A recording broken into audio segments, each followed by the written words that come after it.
Hi friends, இன்றைக்கி நம்ம சப்பாத்தி, இட்லி, தோசை, சாதத்தோடு வச்சு சாப்பிட்ற மாதிரி ஒரு சைடிஷ் தான் பார்க்க போகிறோம். இது செய்கிறதுக்கு ஒரு பாத்திரத்தில் 1 கப் தயிர் சேர்த்துக்கோங்க. புளிப்பில்லாத தயிர் சேர்த்துட்டு அதை கட்டி இல்லாமல் நல்லா கரைச்சி விட்டுக்கோங்க.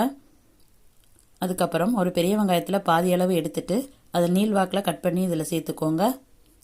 சேர்த்துட்டு இதையும் ஒரு டைம் நல்லா கலந்து விட்டுக்கோங்க. அதுக்கப்புறம் அடுப்பில் ஒரு ஃப்ரை பேன் வச்சுக்கோங்க. அது ஹீட் ஆனதுக்கப்புறம் 2 டேபிள் ஸ்பூன் அளவு எண்ணெய் சேர்த்துட்டு அது ஹீட் ஆனதுக்கப்புறம் 1/4 டீஸ்பூன் கடுகு, 1/4 டீஸ்பூன் ஜீரகம் சேர்த்துட்டு கொஞ்சமாக கருவேப்பிலை சேர்த்துக்கோங்க. மீதம் இருக்க பாதி வெங்காயத்தை பொடியாக கட் பண்ணி சேர்த்துட்டு உப்பு போட்டுட்டு நல்லா வதக்கி விட்டுக்கோங்க. நல்லா வதங்கி வந்ததுக்கப்புறம் 1/4 டீஸ்பூன் மஞ்சள் தூள், 1/2 டீஸ்பூன் சாம்பார் மிளகாய் தூள் சேர்த்துட்டு நல்லா வதக்கி விட்டுக்கோங்க. இது பச்சை வாசனை போனதுக்கப்புறம் மீடியம் சைஸில் உள்ள ஒரு தக்காளி எடுத்து பொடியாக கட் பண்ணி இதில் சேர்த்துட்டு அதையும் நல்லா வதக்கி விட்டுக்கோங்க. இப்போ ஸ்டவ் ஆஃப் பண்ணிவிட்டு இதை தயிரோடு சேர்த்து விட்டுக்கோங்க.